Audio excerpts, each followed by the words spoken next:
என்னை மன்னிச்சுன்னு சொல்லும்போது, இயேசு கிறிஸ்துவை சொந்த ரட்சகராக ஏற்றுக்கொள்ளும் பொழுது நம்ம எல்லாரும் என்ன பண்றோம்? ஒரு விடுதலை பார்க்க முடியுது. இங்க பார்க்கும்போது என்ன பார்க்கிறோம்?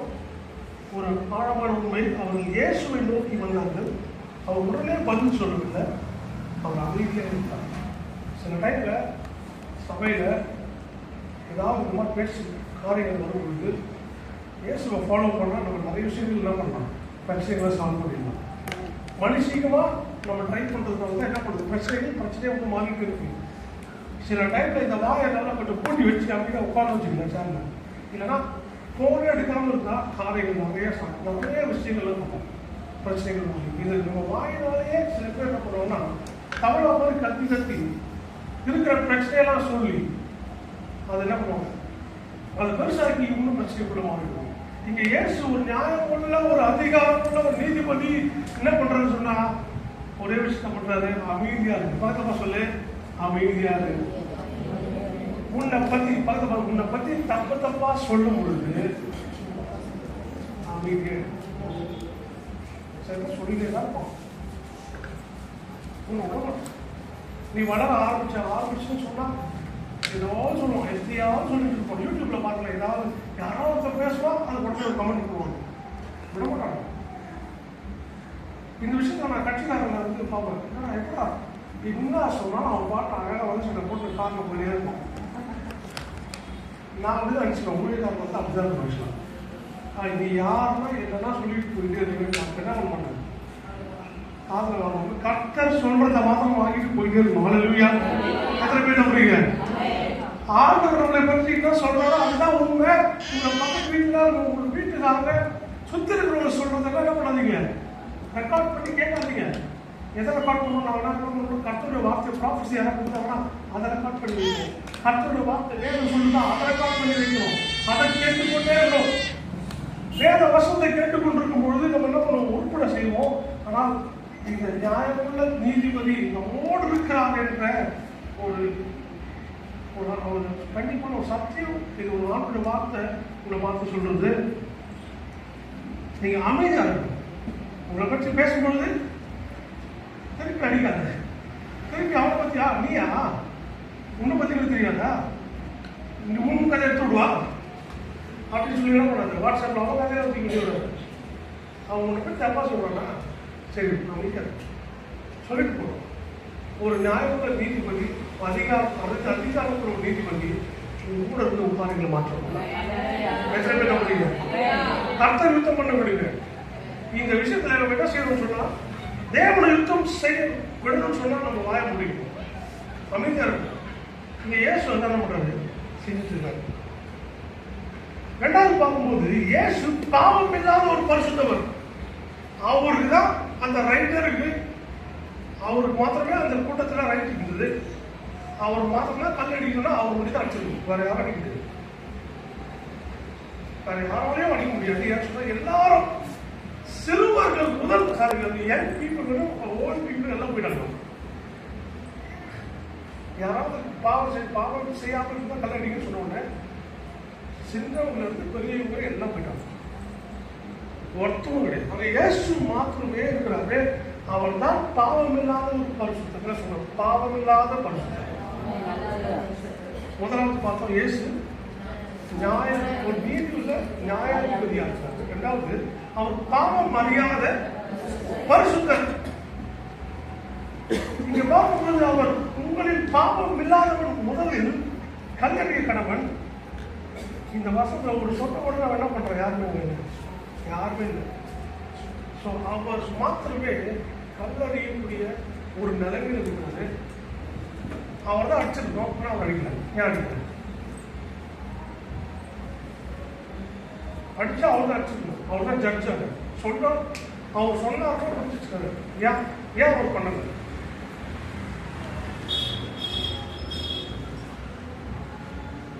சொல்லுங்க.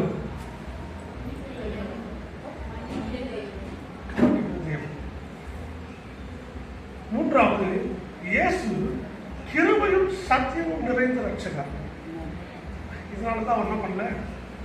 அவர் வந்ததுக்கு எல்லாரும் அழிச்சுட்டு போவாங்க. எல்லாரையும் காப்பாற்ற வந்த தேவன். ஹல்லேலூயா.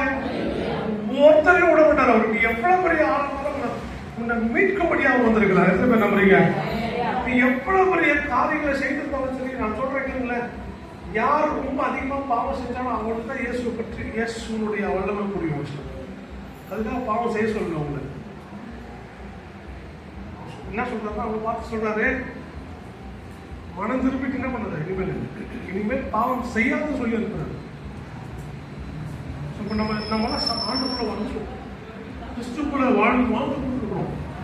ஒரு விஷயத்தை புரிஞ்சுக்கணும், இயேசு கிருபையும் சத்தியமும் நிறைந்த ஒரு ரட்சகராய் நம்ம பார்க்கிறோம்.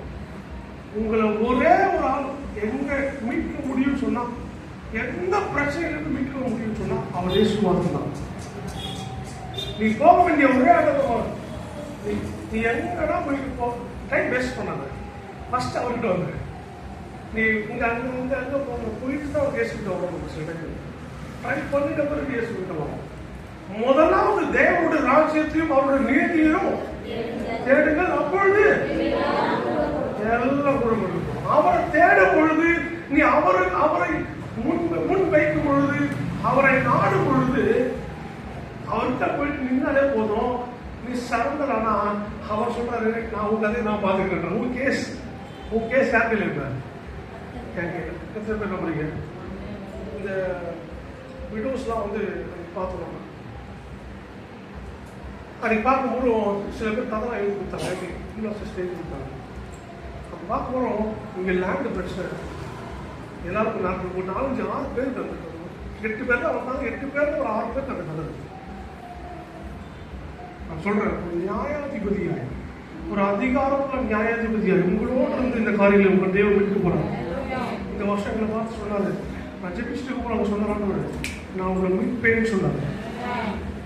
அவரை மாத்திரம் நம்பினா இந்த காரியம் வருது. இந்த காரியம் எங்களால நிறைய பேர் கூட இருந்திருப்பாங்க, ஆனா அவர்களா கூட வேலை செய்யணும். ஆனா முக்கியமான ஒரு புள்ளி, முக்கியமான ஒரு காரணம் யார் சொன்னா, ஒரு நியாயாதிபதியா இயேசு நம்மோடு இருந்திருக்கிறார். ஹல்லேலூயா.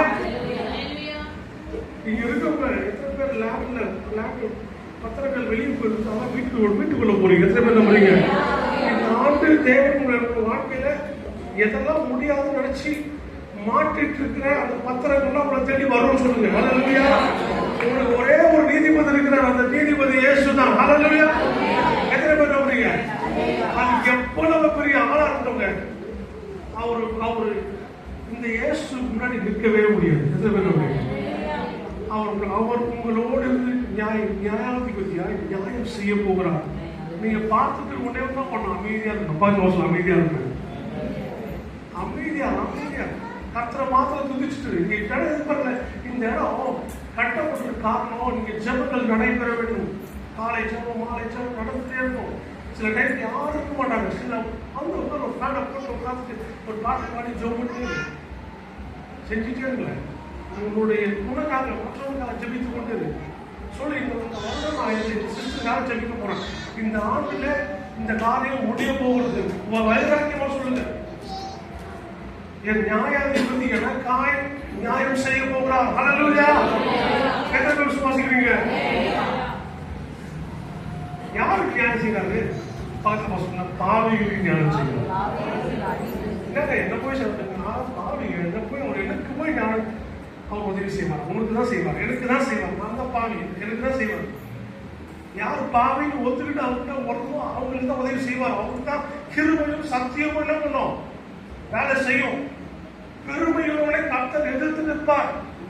அவர்கிட்ட வந்து பயங்கரமா நிற்குன்னு சொல்றா, சாரிங்க தப்பா நினைச்சுக்காதீங்க, ஒன்றும் நடக்காது. நீ உலகத்துல கூட பயங்கரமா வேலை சட்டம் போட்டு சுற்றிட்டு இருக்கலாம், என்னன்னா செய்யலாம், பயங்கரமா ஒரு காட்டிக்கலாம். உலகத்துல நீங்க ஒரு வெற்றிகரமான வாழ்க்கையை வாழலாம். அது ஒன்றும் இல்லை, ஜீரோ. கர்த்தருக்கு முன்னாடி நீ தாழ்மையா இருப்பாய், கர்த்தர் உன்னை உயர்த்துவார். ஹல்லேலூயா. இந்த இடத்துல வந்து என்ன பண்ண முடியாது, பெருமை கடன் கிடையாது. இந்த இடத்துல சபையில பெருமை கடன் கிடையாது. இங்க வருகிற நம்ம எல்லாரும் ஆண்டவரை நம்பணும். அவர் தான் மேன்மையாய் வைக்கணும். யாரை பற்றி பெருசா பேசுவோம், அவரை பற்றி பேசுவோம். ஒரு 6 ஆண்டு காலமாக ஒரு காரியத்தை செஞ்சுட்டு இருக்கிறேன். எனக்கு ஒரு நிறைய வெப்சைட்ஸ் பண்றேன். வெப்சைட் டிசைன் பண்ணும்போது ஒரு வார்த்தை வந்து உள்ள ஜீசஸ் பிரசன்டர் அப்படின்னு, இயேசுவை பிரஸ்தாபப்படுத்தக்கூடிய ஒரு நபராக இருக்கும்.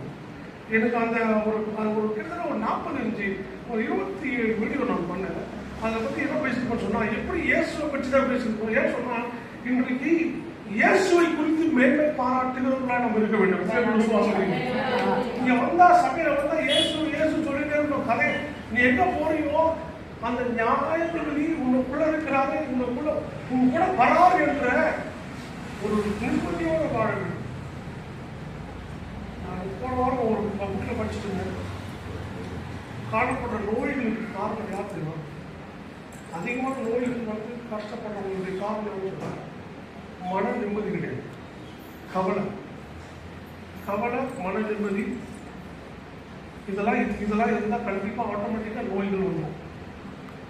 யார் அதிகமா கவலைப்படுறோங்களோ, யார் அதிகமா இதே உலகத்தில் இருக்கப்பட்ட 98% நம்ம மைண்ட் எதை பற்றி யோசிச்சுட்டு இருக்குன்னா, எப்படி கடன் அடிக்க போறோம், எப்படி என் பொண்ணை கல்யாணம் பண்ண போறோம், எப்படி இந்த காரியம் செய்ய போறோம், எப்படி இந்த பேப்பர் வாங்க போறோம், இதை பற்றி தான் யோசிச்சுட்டு இருக்கோம். இங்க வந்தாலும் அதை பற்றி ஜெபிச்சுட்டு இருக்கோம். நான் சொல்றேன், அப்படியே கொஞ்சம் மாற்றுங்க. அவர்கிட்ட வாங்க. இந்த அம்மாவுக்கு வழியே கிடையாதுமா. அந்த இடத்துல கல்லறி பட்டு சாக வேண்டிய அந்த அம்மாவை பார்த்து சொல்றாரு, அமைதியா இருக்கிறாரு. ஆனால் நியாயம் கிடைத்தது. எத்தனை பேர் சொல்றீங்க நியாயம் கிடைக்க சொல்லுங்க? மற்றவங்க நியாயம் கொடுக்க போறாங்க. உங்க நியாயத்தை எப்படி செய்ய போறாங்க? நீ செய்ய வேண்டிய ஒரே ஒரு காரியம், அந்த 2% ஒருத்தர் வந்து உட்காந்து அனுப்புறே சரண்டர் ஆகிருப்பாங்க. எங்கேயோ போய் சரண்டர் ஆகணுங்க. யாரையும் போய் இட்டம் பண்றோம். ஏன் காப்பாத்துக்கன்னு சொல்றோம், ஃபோன் பண்ணி காப்பாத்துக்கன்னு சொல்றோம், காப்பாற்ற மாட்டோம் சொல்றோம். அப்புறம் வேணாம். ஏன்னா அவரை நம்பி நம்ம என்ன பண்றோம்? ட்ரை பண்ணுறோம். அந்த மாதிரி இல்லாம அவரை இயேசுவை நம்பி அவர்கிட்ட யார் சரண்டர் ஆகிறவங்க வந்து அங்கே நீர் தான் என் தஞ்சம். பாடல் பாடும்போது சில டைம்ல அதிகமாக மியூசிக் இருக்குது. ஆனால் வார்த்தை கொஞ்சம் கேட்டு பார்த்தீங்கன்னா ரொம்ப சந்தோஷமா இருக்கும். வார்த்தை கேளுங்க. என் தஞ்சம் நீங்க தான், உங்களுக்கு மனசார சொல்லு. என் கோட்டை நீங்க தான் சொல்லுங்களேன், உங்களுக்கு உதவி செய்யணும். நம்புறீங்க? 3 காரியங்கள் பார்த்தோம். முதலாவது இயேசு யாரு? ஞானமும் அதிகாரமும். இரண்டாவது இயேசு பாவம் இல்லாத ஒரு பரிசுத்தர். மூன்றாவது இயேசு கிருபையும் சத்தியமும் நிறைந்த ரட்சகர். அவர் வந்ததுக்கே காரணம் உங்களை ரட்சிக்க முடியாம வந்திருக்காரு. எத்தனை பேர் நம்புறீங்க? பக்கத்துல பார்த்து சொல்லு, எப்பொழுது விடிவில்லாலும் சொல்லு, எப்பொழுது விடிவில்லாலும் உனக்கு ஒரு ரட்சகர் இருக்கிறார். உன்னை விடுவிச்சுட்டே இருப்பார், கண்டிப்பா விடுவிப்பார். இந்த இடத்துல நம்ம சமரத்துன்னு என்ன பண்ணணும்? சில டைம் அப்படியே சோர்ந்து போயிட்டு வாங்கிட்டீங்களா? சோர்ந்து போகல. ரட்சகர் இருக்கிறார் என்பதுக்கு இது ஒரு சாட்சி. ஹல்லேலூயா. அதே போல உங்களோட வாழ்க்கையில உங்களோட லேண்ட் எல்லாம் மீட் எடுக்க போறாரு. அவர் மாற்றார். ஒரே காசுல ஒரே செக்கில் முடிப்பார். ஒரு விஷயங்கள்லாம் நடக்கும்போது புரியாது, எப்படி மாறப்போகுதுன்னு தெரியாது. மாறும். ஹல்லேலூயா. எத்தனை பேர் நம்புறீங்க? கடவுள்லாம் என்ன பண்ணுவோம்? அது கேன்சல் பண்ணப்படும். நீ அதை பத்தி ஜெயிக்காத, அதை பத்தி யோசிக்காத. நம்ம செய்ய வேண்டியது என்ன தெரியுமா? இந்த நியாயாதிபதி கிட்ட வந்துடணும். இந்த நியாயாதிபதியை பத்தி பேசணும். இந்த நியாயாதிபதி என்ன பிளான் வச்சிருக்கிறோம் அதுக்காக யோசிக்கணும். அவனோட வாழ்க்கைக்காக வாழ ஆரம்பிக்கணும். மற்றவங்க ஜெபிக்க ஆரம்பிக்கணும். இதை நம்ம செய்ய ஆரம்பிக்கும் பொழுது முதலாவது அவருடைய ராஜ்யத்தை தேடும் பொழுது இதெல்லாம் மாற்றம் பார்த்துக்கணும். எத்தனை பேர் நம்புறீங்க?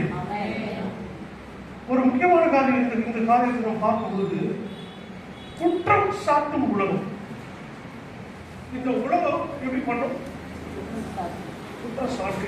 நீ என்ன பண்ணி பாருங்க சிஸ்டர். அதான் நீங்க இதை போட்டா குற்றம் சொல்லுவாங்க. சரி கொஞ்சம் கட் பண்ணி கூட அதிகம் போறோம், அதிகம் குற்றம் இருப்பாங்க. வேற விட்டவே மாட்டாங்க.